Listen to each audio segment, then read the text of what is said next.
যে মেয়েটি তার সৎ বাবার বিশ্বাসঘাতকতা থেকে বাঁচতে মরুভূমিতে পালিয়ে গিয়েছিল এবং তার সাথে যা ঘটেছিল। রাতের অন্ধকারে হিন্দ এক ভয়ানক ভাগ্য থেকে পালিয়ে যায়, কেবল নিজেকে জীবন এবং মৃত্যুর মাঝখানে মরুভূমির হৃদয়ে খুঁজে পাওয়ার জন্য। সালেহ তাকে বাঁচায়, কিন্তু শীঘ্রই সে বুঝতে পারে যে তার পালানোর পিছনে একটি বিপজ্জনক রহস্য রয়েছে যা তাদের উভয়ের জীবন কেড়ে নিতে পারে।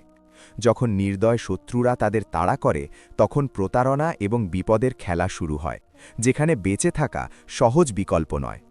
বলা হয় যে শুষ্ক মরুভূমির প্রান্তে, যেখানে ছোট মরুদ্যানগুলির মধ্যে মাটির ঘরগুলি ছড়িয়ে ছিটিয়ে ছিল, সেখানে সালেহ নামে এক যুবক বাস করত।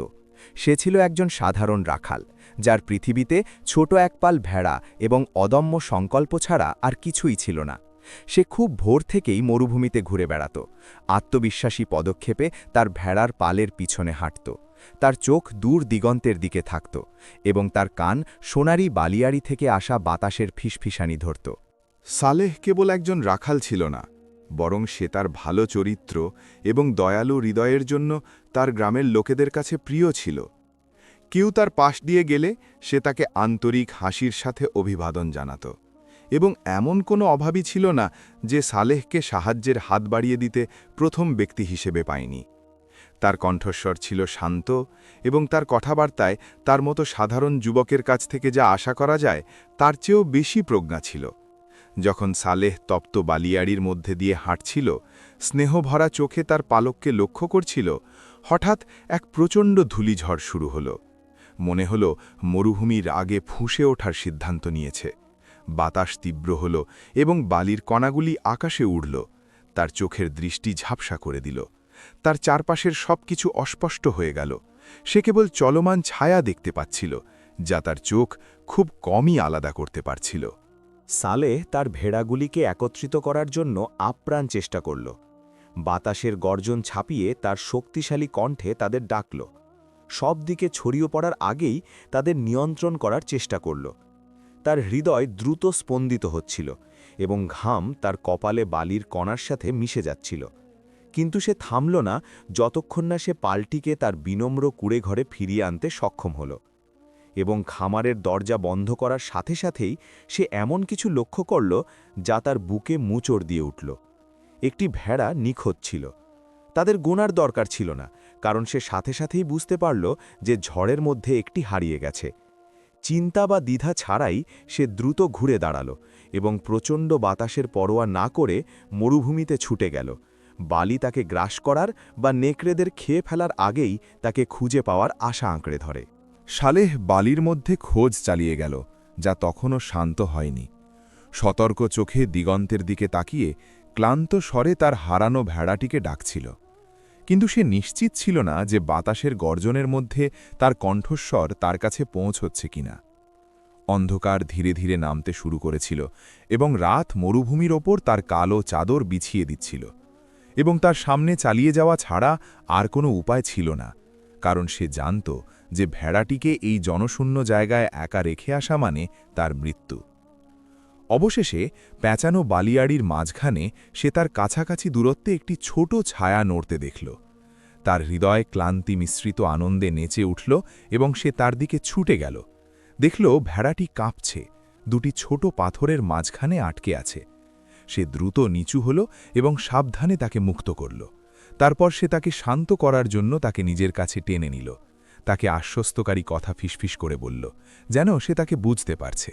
কিন্তু তার আনন্দ বেশিক্ষণ স্থায়ী হল না, কারণ সে বুঝতে পারল যে সে তার গ্রাম থেকে অনেক দূরে চলে এসেছে এবং অন্ধকার মরুভূমিকে পুরোপুরি গ্রাস করেছে। জায়গাটি নিরাপদ ছিল না, কারণ নেকড়েরা রাতে শিকারের সন্ধানে মরুভূমিতে ঘুরে বেড়ায় এবং সালেহের কাছে নিজেকে রক্ষা করার মতো কোনো অস্ত্র ছিল না। সে তার চারপাশের মাটি হাতড়াতে লাগল, যতক্ষণ না তার হাত একটি শুকনো গাছের ডালে ঠেকল, যা বাতাস এই জায়গায় নিয়ে এসেছিল। সে এটি শক্ত করে ধরল এবং উঁচুতে তুলে ধরল, যেন সে অজানা বিপদের মুখোমুখি হওয়ার জন্য প্রস্তুত হচ্ছে। তারপর সে তার কুঁয়ে ঘরে ফেরার দীর্ঘ যাত্রা শুরু করল, সতর্কতার সাথে চলমান ছায়াগুলি লক্ষ্য করতে লাগল। তার হৃদয় ভয় এবং উত্তেজনায় স্পন্দিত হচ্ছিল। যখন সে অন্ধকারের মধ্যে শঙ্কিত পদক্ষেপে হাঁটছিল, এক হাতে ডালটি এবং অন্য হাতে ভেড়াটিকে ধরে রেখে, তখন মরুভূমির নিস্তব্ধতা ভেঙে একটি ক্ষীণ গোঙানির শব্দ শোনা গেল, যা বাতাসের শীষ দেওয়ার মধ্যে খুব কমই শোনা যাচ্ছিল। সে তার জায়গায় জমে গেল এবং তার শরীরে কাঁপুনি অনুভব করল। শব্দটি কাছাকাছি কোথাও থেকে আসছিল, কিন্তু সে সঠিকভাবে এর উৎস নির্ণয় করতে পারল না। সে দীর্ঘশ্বাস নিল এবং ধীরে ধীরে এগিয়ে গেল। সতর্ক ছিল যে এই শব্দটি তাকে ধরার জন্য ওত পেতে থাকা কোনো পশুর ফাঁদ হতে পারে, কিন্তু সে এই চিন্তা উপেক্ষা করতে পারল না যে কেউ হয়তো বিপদে আছে। তার প্রতিটি পদক্ষেপ তার হৃদস্পন্দন বাড়িয়ে দিচ্ছিল, এবং বাতাসে এখনও ঝুলে থাকা ধূলিকণার কারণে দৃশ্যমানতা প্রায় ছিল না। এবং যখন সে আরও কাছে গেল, সে মাটিতে একটি ছায়া পড়ে থাকতে দেখল। এই ঘন অন্ধকারে তার বৈশিষ্ট্যগুলি খুব কমই বোঝা যাচ্ছিল। সে মুহূর্তের জন্য দ্বিধা করল, কিন্তু শীঘ্রই সে ডালটির ওপর তার মুষ্টি শক্ত করল, তার সাহস সঞ্চয় করল এবং আরও কাছে যেতে শুরু করল। যখন সালে সতর্কভাবে বালিতে পড়ে থাকা শরীরের কাছে আসছিল, সে অন্ধকারে একটি সন্দেহজনক নড়াচড়া লক্ষ্য করল। তাই সে মুহূর্তের জন্য থামল, তার সতর্ক চোখ দিয়ে তাকিয়ে রইল। সে একা ছিল না যে গোঙানির শব্দ শুনেছিল। কয়েক কদম দূরে রাতে জলজল করা দুটি চোখ ছিল, তারপরে আরও দুটি চোখ। দুটি নেকড়ে শান্তভাবে হামাগুড়ি দিচ্ছিল, স্থির পদক্ষেপে কাছে আসছিল। তাদের চোখ মাটিতে পড়ে থাকা শরীরের ওপর স্থির ছিল, যেন তারা বুঝতে পেরেছিল যে তাদের শিকার দুর্বল এবং প্রতিরোধ করতে পারবে না। সালেহ তার শরীরে এক ঠান্ডা শিহরণ অনুভব করল, কিন্তু সে পিছপা হল না। এর পরিবর্তে সে তার পদক্ষেপ দ্রুত করল, যতক্ষণ না সে নেকড়ে দুটি এবং রহস্যময় শরীরের মাঝখানে দাঁড়াল। গাছের ডালটি তার দুই হাত দিয়ে উঁচিয়ে ধরল, তাদের ভয় দেখানোর চেষ্টা করে ডানে এবং বামে জোরে ঘোরাতে লাগল। সে তার সর্বোচ্চ স্বরে চিৎকার করল। তার হৃদয়ে যে ভয়ের কম্পন শুরু হয়েছিল তা উপেক্ষা করে, যাও, এখানে তোমাদের কোনো জায়গা নেই। একটি নেকড়ে গর্জন করল এবং তার দাঁত বের করল, যখন অন্যটি সতর্কভাবে কাছে আসছিল। সালেহের ভয় এবং সহজ শিকারের ওপর ঝাঁপিয়ে পড়ার ইচ্ছার মধ্যে দ্বিধাগ্রস্ত ছিল। সালেহ লাঠিটি ঘোরাতে থাকল এবং তা দিয়ে মাটিতে আঘাত করতে থাকল একটি ভয়ঙ্কর শব্দ তৈরি করার জন্য, যতক্ষণ না নেকড়ে দুটি ধাপে ধাপে পিছিয়ে যেতে শুরু করল। অবশেষে ঘুরে দাঁড়াল এবং মরুভূমির অন্ধকারে অদৃশ্য হয়ে গেল। সালেহ কয়েক মুহূর্ত তার জায়গায় দাঁড়িয়ে রইল, শঙ্কিতভাবে অন্ধকার পর্যবেক্ষণ করল। তারপর তার ভারী শ্বাস ফেলল এবং তার সামনে পড়ে থাকা শরীরের দিকে ফিরল, অবশেষে আবিষ্কার করতে যে কে। যখন সালেহ আরও কাছে গেল, সে চাঁদের ম্লান আলোতে শরীরের বৈশিষ্ট্যগুলি স্পষ্টভাবে দেখতে পেল। এটি একটি মেয়ে ছিল। সে মাটিতে পড়েছিল, তার জামাকাপড় ধুলোয় ঢাকা ছিল এবং তার লম্বা চুল তার ফ্যাকাশে মুখের চারপাশে ছড়িয়েছিল। তার মধ্যে চরম ক্লান্তির লক্ষণ দেখাচ্ছিল, যেন ঝড়ের মধ্যে হাঁটা তাকে এতটাই ক্লান্ত করে দিয়েছিল যে সে আর দাঁড়াতে পারছিল না। সে দ্রুত তার পাশে ঝুঁকল এবং তারপর চিন্তিত স্বরে তাকে জিজ্ঞেস করল, তুমি কে এবং কিভাবে এখানে আসলে? কিন্তু সে কোনো উত্তর দিল না, কেবল ক্লান্ত চোখে তার দিকে তাকালো, কষ্টে শ্বাস নিচ্ছিল, যেন কথা বলাটাই তার জন্য ভারী বোঝা হয়ে দাঁড়িয়েছে। সে তার চোখে আতঙ্ক এবং ক্লান্তি দেখল, তাই সে বুঝতে পারল যে তার প্রশ্নের চেয়ে সাহায্যের বেশি প্রয়োজন। সে একটি দীর্ঘশ্বাস নিল এবং তারপর আশ্বস্তকারী স্বরে বলল, তুমি এখানে থাকতে পারবে না, জায়গাটি বিপজ্জনক, নেকড়েরা এখনও আশেপাশে ঘুরছে। তোমাকে আমার সাথে আমার কুঁড়ে ঘরে আসতে হবে, সেখানে তুমি নিরাপদ থাকবে যতক্ষণ না তুমি সুস্থ হয়ে ওঠো। মেয়েটি দ্বিধা করল এবং তার দৃষ্টিতে ভয় স্পষ্ট ছিল। সে তাকে চিনত না এবং জানত না যে সে তাকে বিশ্বাস করতে পারে কিনা। কিন্তু একই সময়ে তার সামনে অন্য কোনো উপায় ছিল না। সে তার চোখে সততা দেখল এবং অনুভব করল যে তার কথাগুলি সেই অপরিচিতদের মতো নয় যাদের সঙ্গ সে ভয় পেতে পারে। অবশেষে সে দ্বিধাজড়িত নীরবতার সাথে তার দিকে হাত বাড়িয়ে দিল।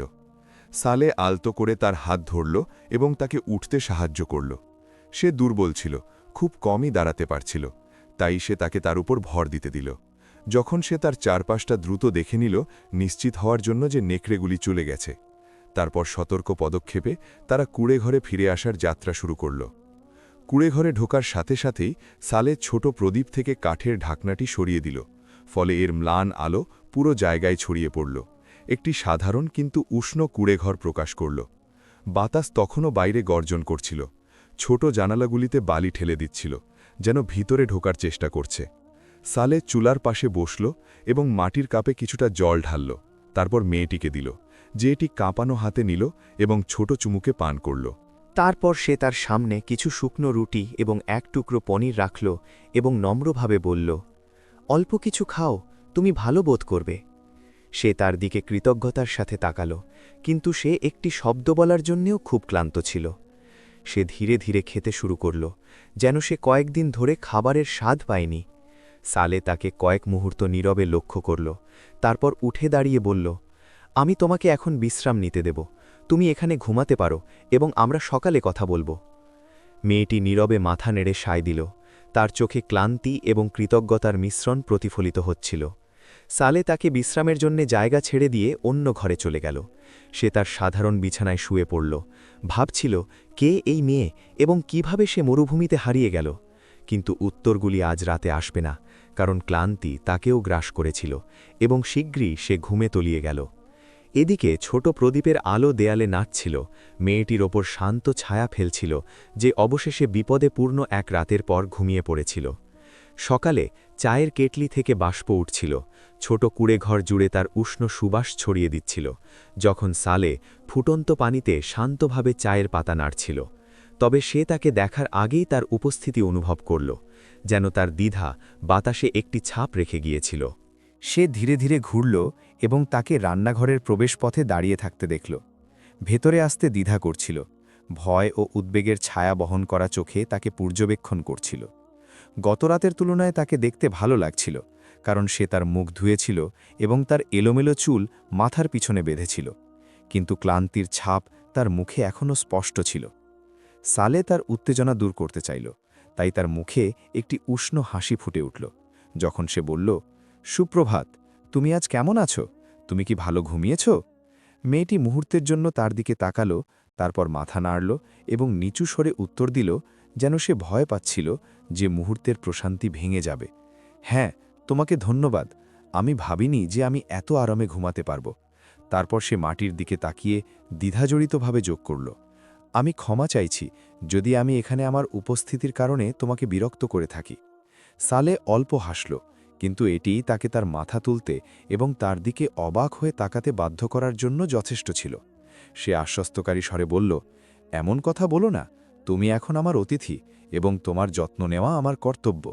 তারপর সে টেবিলের দিকে ইশারা করল এবং নম্রভাবে জিজ্ঞেস করল, তুমি কি এক কাপ চা চাও? সে লজ্জার সাথে সম্মতি জানিয়ে মাথা নাড়ল, তারপর ধীরে ধীরে পা বাড়াল এবং চুলার কাছে রাখা চেয়ারে বসল। সালে 2টি কাপে চা ঢালল এবং একটি তার দিকে এগিয়ে দিল। তারপর সে তার সামনে এক টুকরো রুটি এবং এক টুকরো পনির রাখল।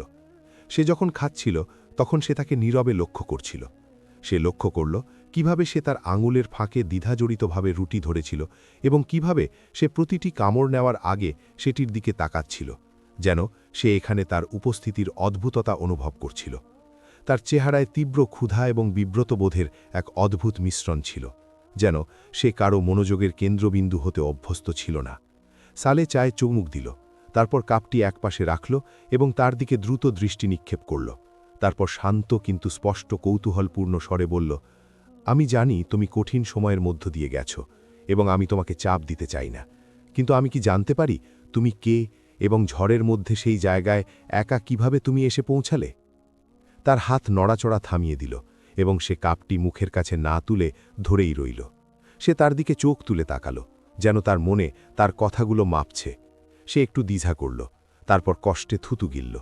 এমন কিছু ছিল যা সে লুকাচ্ছিল, এমন কিছু যা তার দৃষ্টিতে ভয় জাগিয়ে রেখেছিল, যেন সে জানত যে কেবল কথা বলাই তার জন্য এমন দরজা খুলে দিতে পারে যা সে খুলতে চায় না। সে ধীরে ধীরে কাপটি টেবিলে রাখল, যেন সে ভয় পাচ্ছিল যে কাঠের সাথে এর আঘাতের শব্দটি সেই উত্তেজনাপূর্ণ নীরবতা ভেঙে দেবে যা জায়গাটিকে ঘিরে রেখেছিল। সে একটি দীর্ঘশ্বাস নিল, যেন সে তার সাহসের টুকরোগুলি একত্রিত করার চেষ্টা করছে। তারপর সে কাঁপানো গলায় বলল, যা দ্বিধায় কেটে যাচ্ছিল, আমার নাম হিন্দ, আমি এখান থেকে অনেক দূরে থাকি, কিন্তু সে হঠাৎ থেমে গেল। তার কথা শেষ করতে দ্বিধা করল, যেন সে কি বলবে তা বেছে নেওয়ার আগে তার শব্দগুলি খুব সাবধানে মাপছিল। তার চোখ পুরনো ভয়ের ছায়ায় চকচক করে উঠল। তারপর সে আরও ক্ষীণ স্বরে বলল, একজন খারাপ লোক আমাকে ব্যবহার করার চেষ্টা করেছিল, এবং আমি যখন পালিয়েছিলাম সে আমাকে তাড়া করার জন্য তার লোকদের পাঠিয়েছিল। আমি দিকহীনভাবে পরিকল্পনা ছাড়াই দৌড়াচ্ছিলাম, যতক্ষণ না ঝড় এলো। উড়ন্ত বালির মধ্যে তারা আমাকে দেখতে পায়নি, তাহলে তারা ফিরে গেছে। আর আমি সেখানে একা আটকে ছিলাম। তার শেষ কথার পর নীরবতা নেমে এলো, কিন্তু তার প্রভাব বাতাসে ঝুলে রইল, যেন তা এখনও শেষ হয়নি। সালে তার প্রতি করুণার খোঁচা অনুভব করল, কিন্তু একই সময় তার গল্পে রহস্যময় কিছু ছিল, যেন সে পুরো সত্যিটি বলেনি। হয়তো সে নিজেকে রক্ষা করার চেষ্টা করছিল, বা সম্ভবত সে আরও বেদনাদায়ক বিবরণ সম্পর্কে কথা বলা এড়িয়ে যাচ্ছিল।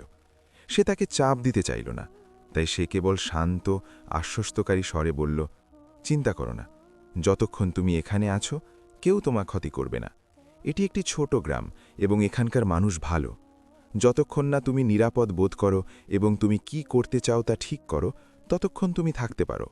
সে তার দিকে কৃতজ্ঞতায় ভরা চোখে তাকাল, কিন্তু একটি কথাও বলল না।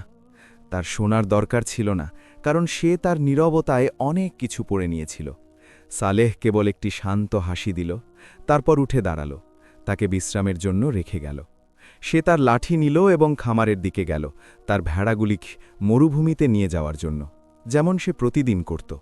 কিন্তু এবার তার মন যা শুনেছিল এবং যা এখনও বলা হয়নি তা নিয়ে ব্যস্ত ছিল।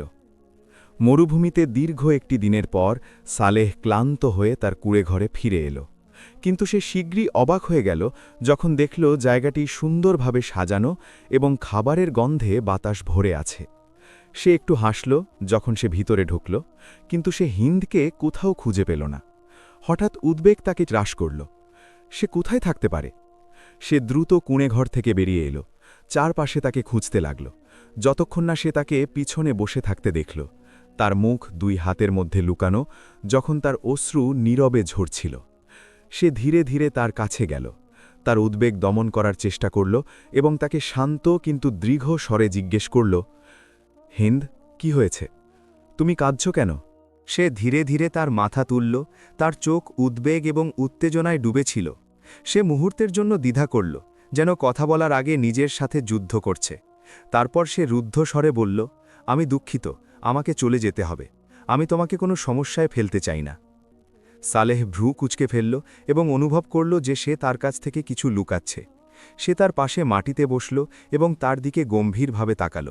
তারপর তাকে আরও কঠোর সুরে জিজ্ঞেস করল, তুমি হঠাৎ কেন চলে যেতে চাও? তুমি কি আমার কাছ থেকে কিছু লুকাচ্ছ? সে সাথে সাথে উত্তর দিল না, বরং মাটির দিকে তাকিয়ে রইল, যেন ধূলিকণার মধ্যে তার হারিয়ে যাওয়া শব্দগুলি খুঁজছিল। তার নীরবতা শব্দের চেয়েও বেশি কিছু বহন করছিল, কিন্তু তার চোখ গভীর ভয় এবং চাপা দুঃখের মিশ্রণ প্রকাশ করছিল। অবশেষে সে ধীরে ধীরে শ্বাস নিল এবং এমন স্বরে বলল, যা খুব কমই শোনা যাচ্ছিল, আমি তোমাকে আমার গল্পের একটি অংশ বলেছি, কিন্তু এমন কিছু বিষয় আছে যা আমি প্রকাশ করতে পারিনি। যদি আমি এখানে থাকি, আমি তোমাকে বিপদে ফেলতে পারি। তারা আমাকে খুঁজছে। নীরবতা মুহূর্তের জন্য বিরাজ করল। সালে সতর্কভাবে তার চারপাশে তাকানোর আগে যেন একটি অদৃশ্য বিপদ ঘনিয়ে আসছে। সে এখনও জানত না কারা, কিন্তু সে বুঝতে পেরেছিল যে হিন্দের গল্প সে যা বলেছিল তার চেয়েও জটিল। এবং সবচেয়ে গুরুত্বপূর্ণ, সে তাকে একা এই বিপদের মুখোমুখি হতে দেবে না। হিন্দের কথাগুলো সালেহের সামনে বিপদের এমন এক দরজা খুলে দেওয়ার জন্য যথেষ্ট ছিল যা সে আশা করেনি। সে কুঁড়েঘরের উঠোনে বসে রইল, তারায় খচিত আকাশের দিকে তাকিয়ে পরিস্থিতি বুঝার চেষ্টা করছিল। এটা স্পষ্ট মনে হচ্ছিল যে হিন্দের পালানোর পিছনে কেবল ক্ষণস্থায়ী অবিচার বা নির্যাতন নয়, বরং আরও জটিল একটি গল্প রয়েছে, যা তাকে এমন লোকেদের সাথে সমস্যায় ফেলতে পারে যাদের সে চেনে না এবং সম্ভবত যাদের মুখোমুখি সে হতে পারবে না। রাতের বাতাস ঠান্ডা ছিল, কিন্তু তার বিক্ষিপ্ত চিন্তাভাবনা তাকে তার শরীরের কাঁপুনি সম্পর্কে অসচেতন করে তুলেছিল। অনেক প্রশ্ন তার মনে যুদ্ধ করতে শুরু করল। কারা তারা যারা তাকে খুঁজছে? কেন সে তাদের কাছ থেকে এমন আতঙ্কে পালাচ্ছে? এবং সে কি এখন এমন কোনো বিষয়ে জড়িয়ে পড়েছে যা তার সাধ্যের বাইরে? সে ভিতরের দিকে তাকাল, যেখানে হিন্দ অবশেষে ভয় এবং ক্লান্তির দীর্ঘদিনের পর ঘুমিয়ে পড়েছিল। তার মুখ ঢেকে রাখা ফ্যাকাশে ভাব সত্ত্বেও সেই মুহূর্তে তাকে একটি ক্লান্ত শিশুর মতো দেখাচ্ছিল, যে তার সাধারণ কুঁড়েঘরে অস্থায়ী আশ্রয় পেয়েছে। সালে গভীর দীর্ঘশ্বাস নিল এবং নীরবে তার সিদ্ধান্ত নিল। সে তাকে একা এই বিপদের মুখোমুখি হতে দেবে না, কিন্তু সে জানে যে তাকে সতর্ক হতে হবে। যখন সালে কঠোর মরুভূমির সূর্যের নিচে তার ভেড়া চড়াচ্ছিল, সে দূর থেকে কালো ঘোড়ায় চড়া দুজন অশ্বরোহীকে তার দিকে স্থিরভাবে এগিয়ে আসতে দেখল।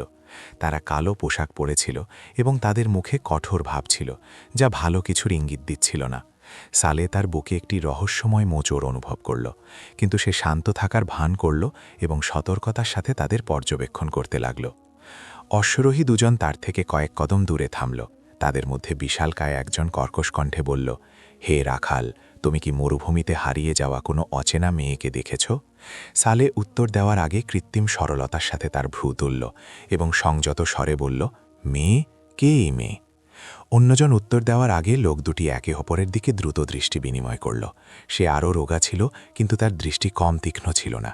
সে আমাদের মনিবের মেয়ে এবং ঝড়ের সময় সে পথ হারিয়ে ফেলেছিল। আমরা গতকাল থেকে তাকে খুঁজছি। সালে অনুভব করল যে বিষয়টি এত সহজ নয়। সে মুহূর্তের জন্য ভাবল, তারপর নেতিবাচকভাবে মাথা নাড়ল। আমি কাউকে দেখিনি। ঝড়টি খুব তীব্র ছিল এবং মরুভূমিতে একা একজন ব্যক্তির পক্ষে বেঁচে থাকা কঠিন। লোক দুটি তাদের দৃষ্টি তার উপর স্থির রাখল, যেন তারা তার কথার দেয়াল ভেদ করার চেষ্টা করছিল। কিন্তু সে তার প্রশান্তি বজায় রাখল এবং তার ভেড়ার জন্য খাবার সাজাতে থাকল, যেন ব্যাপারটা তার কাছে কিছুই না। উত্তেজনায় ভরা কয়েক সেকেন্ডের নীরবতা চলল। বিশালকায় লোকটি সামনের দিকে ঝুঁকে তার দিকে কিছুক্ষণ তাকিয়ে থাকার আগে তারপর তার ঘোড়ার লাগাম টানল এবং আর কোনো কথা না বলে তার সঙ্গীর সাথে চলে গেল। সালেহে তাদের দূরে চলে যেতে দেখল, যখন তার হৃদস্পন্দন দ্রুত হচ্ছিল। সে নিশ্চিত ছিল যে এটি শেষবার নয় যখন সে তাদের দেখছে। দীর্ঘ এবং কঠিন দিনের পর সূর্যাস্তের সময় সালে তার কুঁড়ে ঘরে ফিরে এলো, যখন সূর্য মরুভূমির বালির উপর তার শেষ সোনালি রেখাগুলি আঁকছিল। সে ক্লান্ত পায়ে হাঁটছিল, সন্ধ্যার নীরবতা দূর করতে একটি পুরনো সুর গুনগুন করছিল। কিন্তু কিছু একটা তার উদ্বেগ বাড়িয়ে তুলল। এক অদ্ভুত অনুভূতি তার গভীরে প্রবেশ করল, এমন অনুভূতি যে কেউ তাকে অনুসরণ করছে। সে স্বাভাবিক দেখানোর চেষ্টা করল, কিন্তু সে তার পিছনের যে কোনো নড়াচড়ার জন্য কান সজাগ রাখল। সে ভান করল যে সে কিছুই দেখেনি এবং শান্তভাবে তার পথ চলতে থাকল যতক্ষণ না সে খামারে পৌঁছাল। সে দরজা খুলল এবং তার ভেড়াগুলিকে একের পর এক ভিতরে ঢোকাল। যখন সে তার চোখের কোণ দিয়ে ছায়াগুলি লক্ষ্য করছিল, তার পরিকল্পনা করার সময় ছিল না, কিন্তু সে জানত যে তাকে সতর্ক হতে হবে। শান্তভাবে সে তার কোণে ঘরে ঢুকল এবং তার পিছনে দরজা বন্ধ করল। তারপর সে একটি দীর্ঘশ্বাস নিল, তার দ্রুত হৃৎস্পন্দন শান্ত করার চেষ্টা করল। সে দ্রুত ঘুরে হিন্দের খোঁজ করল। দেরি হওয়ার আগেই তাকে সতর্ক করতে হবে এবং তাকে লুকানোর উপায় খুঁজে বের করতে হবে। সালে হিন্দকে কুঁড়ে ঘরের এক কোণে বসে থাকতে দেখল। তার হাঁটু বুকের সাথে জড়িয়ে ধরে আছে এবং তার মুখ ফ্যাকাশে, যেন রক্ত তার মুখ থেকে সরে গেছে। সে সতর্কভাবে তার কাছে গেল, তারপর তার সামনে বসল এবং শান্ত কিন্তু গম্ভীর স্বরে বলল, হিন্দ, দুজন লোক আমাকে অনুসরণ করে এখানে এসেছে। তারা দুজন অশ্বারোহী, যাদের সাথে মরুভূমিতে আমার দেখা হয়েছিল। তাদের একজন আমাকে হারিয়ে যাওয়া একটি মেয়ের কথা জিজ্ঞেস করেছিল, তাই আমি তাদের বলেছিলাম যে আমি কাউকে দেখিনি, কিন্তু মনে হচ্ছে তারা আমাকে বিশ্বাস করেনি, তাই তারা আমাকে অনুসরণ করে এখানে এসেছে। সে ধীরে ধীরে তার মাথা তুলল। তার চোখে আতঙ্ক এবং আত্মসমর্পণের মিশ্রণ ছিল। সে কাঁপানো গলায় ফিসফিস করে বলল, তারা আমাকে খুঁজে পেয়েছে। আমি জানতাম তারা শেষ পর্যন্ত আসবে। সালের তাকে মুহূর্তের জন্য নীরবে লক্ষ্য করল, তারপর দৃঢ়তার সাথে বলল, যদি তুমি বাঁচতে চাও তবে তোমাকে এখনই আমাকে সবকিছু বলতে হবে, কোনো লুকোচুরি ছাড়া। আমি তোমাকে সাহায্য করতে পারবো না যদি আমি ঠিক কি ঘটছে তা না বুঝি। তার চেহারায় দ্বিধা দেখা দিল, তারপর সে ধীরে ধীরে শ্বাস ছাড়ল, যেন সে তার সাহস সঞ্চয় করার চেষ্টা করছে। সে তার মুখোমুখি বসল এবং তার দিকে তার কাঁপানো চোখ তুলল। সালেহ, আমি তোমাকে সম্পূর্ণ সত্য বলতে ভয় পাচ্ছিলাম। আমি মরুভূমিতে হারিয়ে যাওয়া কেবল একটি মেয়ে নই, আমি শহরের এক বড় ব্যবসায়ীর মেয়ে। আমার বাবা কয়েক বছর আগে মারা গেছেন এবং আমাদের জন্য বিশাল সম্পদ রেখে গেছেন। আমি আমার মায়ের সাথে শান্তিতে বসবাস করছিলাম। মানুষের লোভ থেকে দূরে আমাদের বিষয়গুলো গুছিয়ে নেওয়ার চেষ্টা করছিলাম, যতক্ষণ না এক লোক উপস্থিত হলো যে দাবি করল সে আমার বাবার ঘনিষ্ঠ বন্ধু ছিল। সে মাঝে মাঝে আমাদের দেখতে আসা শুরু করল, আমাদের প্রতি যত্নশীল হওয়ার ভান করে এবং ভান করে যে সে আমাদের সাহায্য করতে চায়। সে তার দ্রুত শ্বাস শান্ত করার চেষ্টা করার জন্য মুহূর্তের জন্য থামল। তারপর সে কম্পিত স্বরে যোগ করল, মিশিদিন যায়নি যখন সে আমার মাকে বিয়ের প্রস্তাব দিল এবং বলল যে তাকে রক্ষা করতে এবং বাবার সম্পদ রক্ষা করতে তার একজন পুরুষের প্রয়োজন। আমার মা তার সরলতার কারণে তাকে বিশ্বাস করেছিলেন এবং রাজি হয়েছিলেন, বিশেষ করে যেহেতু আমাদের নির্ভর করার মতো কোনো আত্মীয় ছিল না। কিন্তু তিনি যা জানতেন না তা হল সে তার বা আমার যত্ন করত না, বরং সে আমাদের সম্পদের লোভ করত। সালেহ তার দিকে গম্ভীরভাবে তাকালো এবং অনুভব করল যে গল্পটি তার প্রত্যাশার চেয়ে গভীর এবং বিপজ্জনক। সে ধৈর্য ধরে অপেক্ষা করল যখন হিন্দ তার আবেগ নিয়ন্ত্রণ করার চেষ্টা করছিল। বুঝতে পারছিল যে সে পরবর্তীতে যা বলবে তা সবকিছু বদলে দিতে পারে। হিন্দ মুহূর্তের জন্য তার মাথা নিচু করল, যেন সে তার হৃদয়ে একটি ভারী স্মৃতি ফিরিয়ে আনছে। তারপর সে নিচু স্বরে বলল, কিন্তু তা তিক্ততায় ভরা ছিল। আমার মাকে বিয়ে করার পর সে তাকে বোঝাতে শুরু করল যে সময়ের সাথে সাথে মান যাতে কমে না যায়, তার জন্য তার নিজের এবং বাবার টাকা ব্যবসায় বিনিয়োগ করা উচিত। আমার মা একজন দয়ালু হৃদয়ের মহিলা ছিলেন।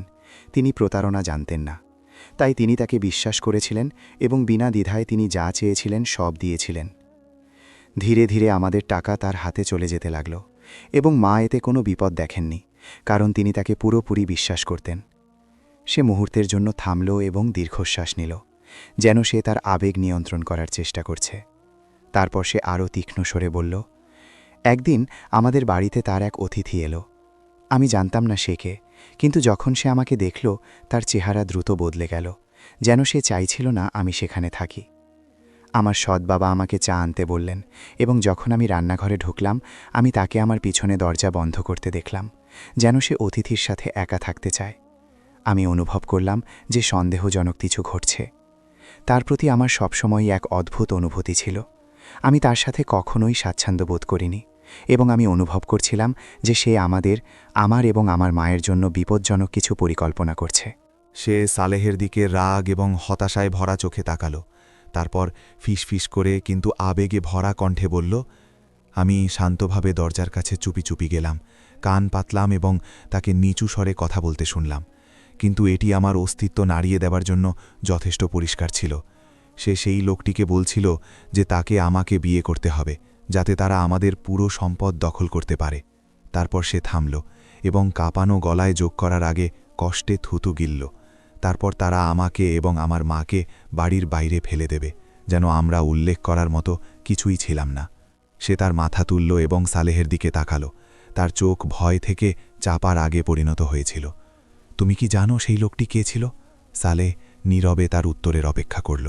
সে তিক্ততার সাথে যোগ করল, সে ছিল তার ছেলে যার সম্পর্কে আমরা আগে কিছুই জানতাম না। যখন আমি এটা শুনলাম আমার মনে হলো আমার পায়ের নিচের মাটি ঘুরছে এবং আমি যেন এক অতল গহ্বরে পড়ে যাচ্ছি। শুরু থেকেই আমার মনে সন্দেহ ছিল, কিন্তু এত নিষ্ঠুরভাবে তা সত্যি হতে শোনা, নিশ্চিত হওয়া যে আমার মায়ের স্বামী আমাদের সব কিছু লুট করার এবং পুরনো জিনিসের মতো আমাদের জীবন থেকে ছুঁড়ে ফেলার ষড়যন্ত্র করছে, সেই আঘাত আমার সহ্য ক্ষমতার বাইরে ছিল। মুহূর্তের জন্য আমি যা শুনেছিলাম তার ভয়ে অজ্ঞান হয়ে যাওয়ার উপক্রম হয়েছিলাম, কিন্তু যে ভয় এবং বিপদ আমাকে ঘিরে রেখেছিল তা আমাকে শক্ত থাকার শক্তি দিয়েছিল। আমি দরজার কাছে তাদের পায়ের শব্দ শুনতে পেলাম, তাই আমি দ্রুত পিছিয়ে গেলাম। আমার হৃদয় পাগলের মতো স্পন্দিত হচ্ছিল এবং আমার মস্তিষ্ক যা ঘটছে তা বুঝতে পারছিল না। আমি ভয় পাচ্ছিলাম যে তাদের কেউ আমার উপস্থিতি টের পাবে, তাই আমি আমার শ্বাস চেপে রাখার চেষ্টা করলাম এবং পায়ের আঙুলে ভর দিয়ে হাঁটলাম, যাতে আমার থেকে সামান্যতম শব্দও না হয়। এবং দরজা খোলার সাথে সাথেই আমি তার কণ্ঠস্বর শুনতে পেলাম যে আমার মাকে ছলনা ও ধূর্ততায় ভরা কণ্ঠে ডাকছে। ওগো, শুনছ? এসো, একটি খুশির খবর আছে। এই যুবকটি হিন্দকে বিয়ে করতে চায় এবং আমি মনে করি সে একটি উপযুক্ত পছন্দ। সে একজন চরিত্রবান এবং সম্মানিত যুবক এবং আমি মনে করি এটিই বিয়ের উপযুক্ত সময়। আমি আমার জায়গায় জমে গেলাম এবং আর চিন্তা করতে পারছিলাম না। আমি আমার সামনে দৃষ্টিটি দেখছিলাম যেন এটি একটি দুঃস্বপ্ন যা থেকে আমি জাগতে পারছিলাম না। মা কি এই কথা বিশ্বাস করবেন? তিনি কি তার সত্য বুঝতে পারবেন? আমি ভেঙে পড়ার উপক্রম হয়েছিলাম, কিন্তু অপেক্ষা করা এবং শোনা ছাড়া আমার আর কিছুই করার ছিল না, যদি আমি আমার চারপাশ থেকে ঘিরে থাকা এই ফাঁদ থেকে বাঁচার কোনো উপায় খুঁজে পাই। যা আমার আতঙ্ক এবং ভয় বাড়িয়ে দিয়েছিল তা হলো আমার মা সেই অচেনা যুবককে বিয়ে করার জন্য এক মুহূর্তও দ্বিধা করেননি, যেন বিষয়টিতে চিন্তা বা প্রশ্নের প্রয়োজন ছিল না। তিনি তার পরিচয় যাচাই করার চেষ্টা করেননি, তার বংশ বা খ্যাতি সম্পর্কে জিজ্ঞাসা করেননি, বরং তিনি কেবল তার ধূর্ত স্বামীর আশীর্বাদেই সন্তুষ্ট ছিলেন, কারণ তিনি তাকে আমাদের একমাত্র আশ্রয় হিসাবে দেখতেন এবং তার করা যে কোনো অনুরোধ প্রত্যাখ্যান করতে তিনি অক্ষম ছিলেন। আমার মনে হলো আমি আটকা পড়েছি এবং তাকে বোঝানোর আশা মরীচিকা হয়ে গেছে। সেই যুবকটি আমার সৎ বাবার সাথে বেরিয়ে যাওয়ার পর আমি সব উপায়ে তাকে এই বিয়ে থেকে বিরত করার চেষ্টা করলাম। আমি তার কাছে অনুনয় করলাম, তাকে বললাম যে বিষয়টিতে সন্দেহজনক কিছু আছে, কিন্তু তিনি তার অবস্থানে অটল ছিলেন। তিনি যে কোনো আপত্তি শোনা থেকে কান বন্ধ করে রেখেছিলেন এবং জোর দিয়ে বলেছিলেন যে তার স্বামী আমাদের ভালো আমাদের চেয়ে বেশি জানেন। তার প্রতি তার বিশ্বাস ছিল অন্ধ এবং এটি তখন আমাকে পাগল করে তুলেছিল। তখন আমি আমার সামনে কেবল একটি বিকল্পই দেখেছিলাম, মুখোমুখি হওয়া। আমি ভীত ছিলাম না, যদিও আমি জানতাম যে আমি বিবেকহীন দয়াহীন এক মানুষের মুখোমুখি হচ্ছি, কিন্তু আমার ভবিষ্যৎ ঝুঁকির মুখে ছিল এবং যদি আমি এখন পদক্ষেপ না নিই তবে আমি নিজেকে বা আমার মাকে বাঁচাতে পারব না। সে ফিরে আসা পর্যন্ত আমি তার জন্য অপেক্ষা করলাম। আমি বাড়ির প্রবেশপথে দাঁড়িয়েছিলাম। সে কাছে আসার সাথে সাথে তার ধীর পদক্ষেপগুলি লক্ষ্য করছিলাম। তারপর সে ঢোকার সাথে সাথেই আমি সরাসরি তার চোখের দিকে তাকালাম এবং আমার শরীরে কাঁপুনি সত্ত্বেও স্থির গলায় বললাম, আমি সব শুনেছি। আমাদের সম্পদ দখল করার এবং আমাকে জোর করে তোমার ছেলের সাথে বিয়ে দেওয়ার তোমার পরিকল্পনা আমি শুনেছি। আমি তোমাকে এটা করতে দেব না। আমি ভেবেছিলাম আমার কথা তাকে চমকে দেবে। সে বিচলিত হবে, অস্বীকার করার চেষ্টা করবে, হয়তো কোনো মিথ্যে দিয়ে আমাকে শান্ত করার চেষ্টা করবে। কিন্তু আমি ভুল ছিলাম। সে আমার দিকে ঠান্ডা নিষ্ঠুর দৃষ্টিতে তাকালো, যেন আমি কেবল এমন একটি বস্তু যা তার পথে বাধা দিচ্ছে। তারপর সে ধীরে ধীরে আমার কাছে এলো এবং নিচু স্বরে ফিসফিস করে বলল, কিন্তু তা ছিল নিশ্চিত হুমকিতে ভরা। হ্যাঁ, আমি সব কিছু দখল করব এবং তুমি আমাকে থামাতে পারবে না। আর যদি তুমি আমাকে বাধা দেওয়ার কথা ভাবো তবে আমি তোমাকে এবং তোমার মাকে দ্বিধা ছালাই হত্যা করব। আমি আমার জায়গায় জমে গেলাম। মনে হলো আমার ফুসফুস থেকে বাতাস বিচ্ছিন্ন হয়ে গেছে। এই লোকটা কেবল একজন প্রতারক ছিল না, বরং সে ছিল দয়ামায়াহীন এক হৃদয়হীন দানব। ঠিক সেই মুহূর্তে আমি বুঝতে পারলাম যে পালানো ছাড়া আমার সামনে আর কোনো উপায় নেই।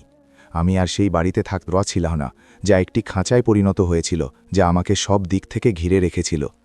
আমি জানতাম যদি আমি থাকি তবে আমার শেষ হবে এক অজানা গন্তব্যে, ইচ্ছাশক্তিহীন সেই দানব এবং তার ছেলের হাতে বন্দী হয়ে। আমি রাত নামা পর্যন্ত অপেক্ষা করলাম এবং যখন আমি নিশ্চিত হলাম যে সবাই ঘুমাচ্ছে, আমি বাড়ি থেকে চুপি চুপি বেরিয়ে এলাম।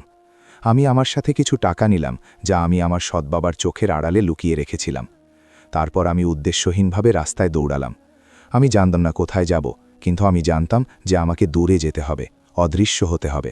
কিন্তু আমার সৎ বাবা আমার পালানোর বিষয়টি আবিষ্কার করতে বেশি সময় নেননি, এবং যখন তিনি তা জানতে পারলেন তিনি রাগে ফেটে পড়লেন এবং আমার পিছনে লোক পাঠালেন যাদের তিনি বিশেষভাবে ভাড়া করেছিলেন, আমাকে জোর করে ফিরিয়ে আনতে বা যদি আমি বাধা দেই তবে আমাকে শেষ করে ফেলতে।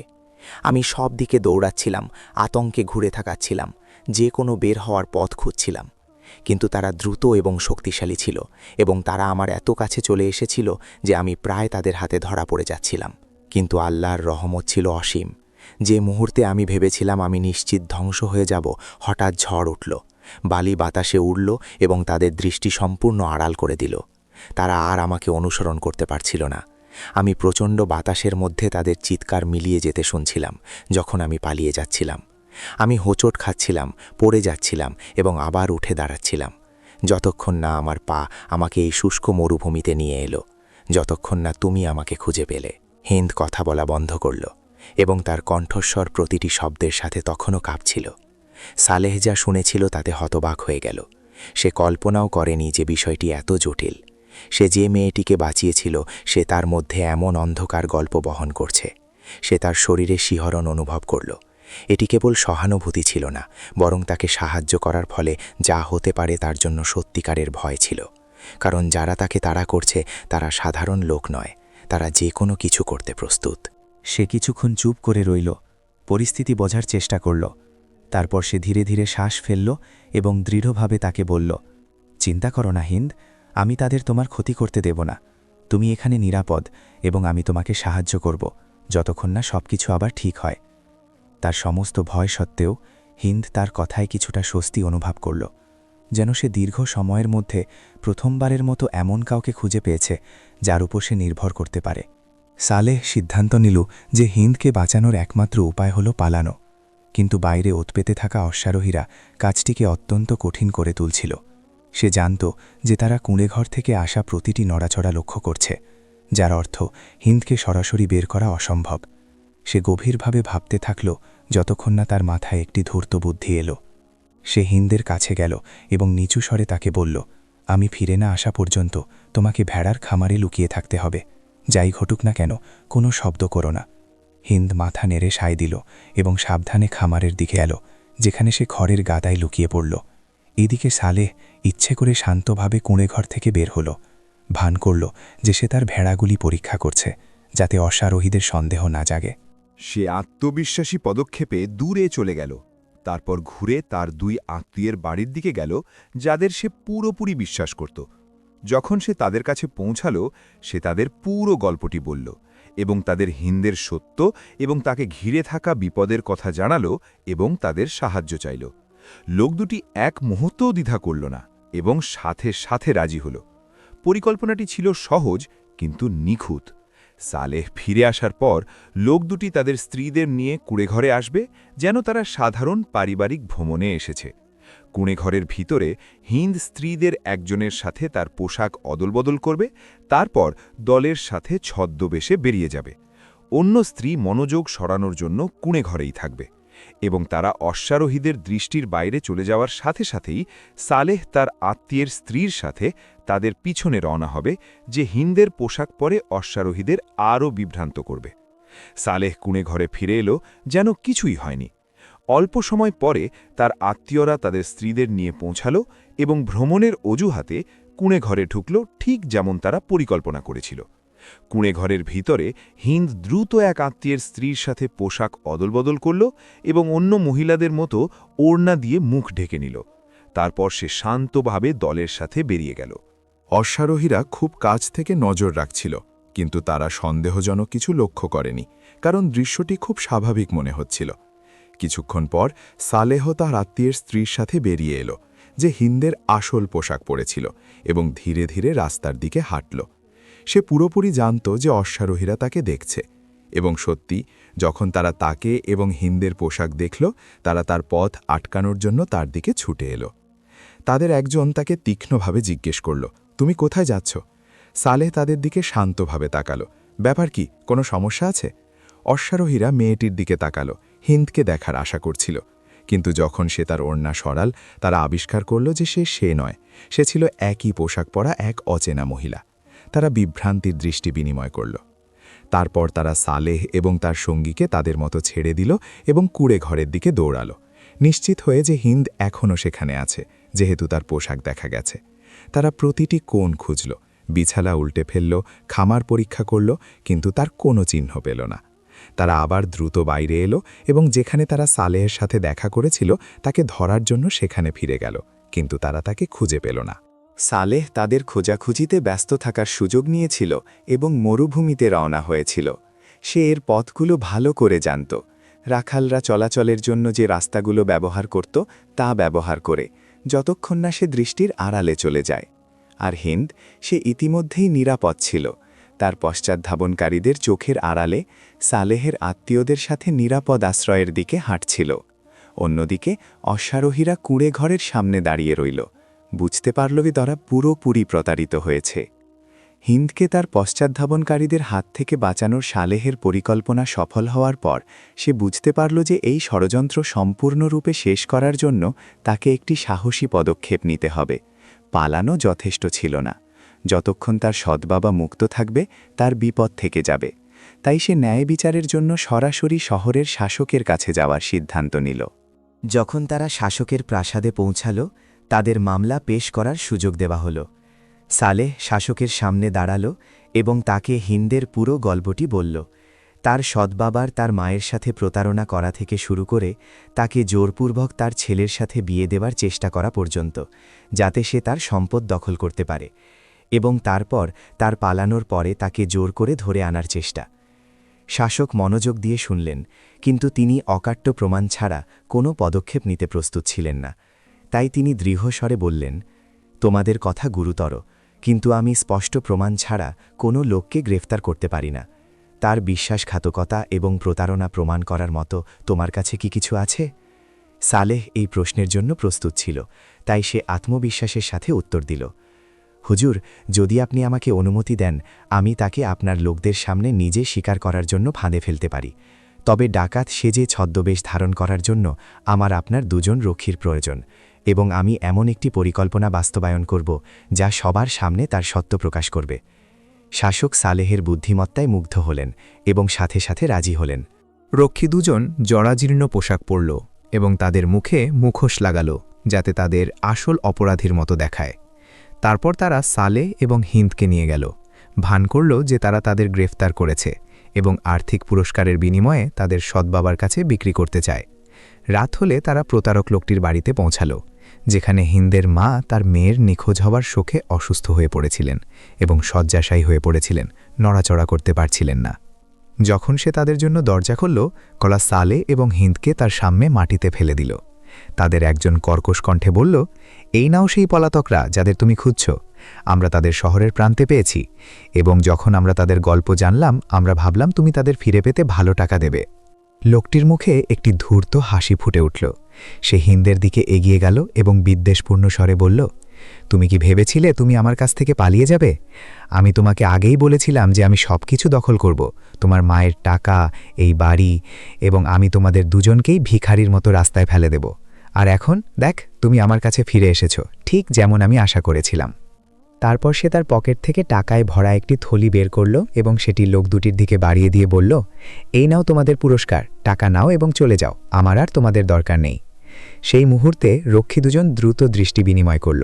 তারপর হঠাৎ তারা তাদের মুখ থেকে মুখোশ ফেলে দিল এবং তাদের একজন গলা চড়িয়ে বলল, শহরের শাসকের আদেশে তোমাকে প্রতারণা, কারচুপি এবং তোমার অধিকার নয় এমন অর্থ চুরির চেষ্টার অভিযোগে গ্রেফতার করা হল। লোকটি তার জায়গায় জমে গেল, তার হাত থেকে থলিটি পড়ে গেল এবং তার চোখ আতঙ্কে বড় হয়ে গেল। সে পিছিয়ে যাওয়ার চেষ্টা করল, কিন্তু রক্ষীরা তাকে শক্ত করে ধরল। সে ফাঁকি দেওয়ার চেষ্টা করল, কিন্তু সে বুঝতে পারল যে তার ফাঁদ তার উপরই উল্টে গেছে এবং তার জন্য সব শেষ হয়ে গেছে। লোকটিকে শহরের কারাগারে নিয়ে যাওয়া হলো, যেখানে শাসক তার অপরাধের জন্য তাকে কঠোর শাস্তি দিলেন। হিন্দ এবং তার মায়ের সম্পদ তাদের ফিরিয়ে দেওয়া হলো, এবং তার মেয়ে তার কাছে নিরাপদে ফিরে আসার পর মা ধীরে ধীরে সুস্থ হয়ে উঠলেন। আর হিন্দ, সে গভীর কৃতজ্ঞতার সাথে সালেহের দিকে তাকাল এবং তাকে উষ্ণ স্বরে বলল, তোমার সাহস এবং বুদ্ধিমত্তা না থাকলে আমি এখন মুক্ত থাকতাম না। তুমি আমাকে এক অন্ধকার ভাগ্য থেকে বাঁচিয়েছ, এবং আমি জানি না আমি কিভাবে তোমার প্রতিদান দেব। সালেহ বিনয়ের সাথে হাসল এবং বলল, আমি শুধু চেয়েছিলাম তুমি তোমার অধিকার পাও, এবং সেটাই হয়েছে। আর এভাবেই প্রতারক লোকটির ষড়যন্ত্র শেষ হল, এবং সালেহের সাহস ও চতুরতার কারণে হিন্দ ও তার মায়ের জীবনে শান্তি ফিরে এলো। এবং একটি নতুন ভিডিওতে আবার দেখা হবে। আপনারা আল্লাহর নিরাপত্তায় থাকুন।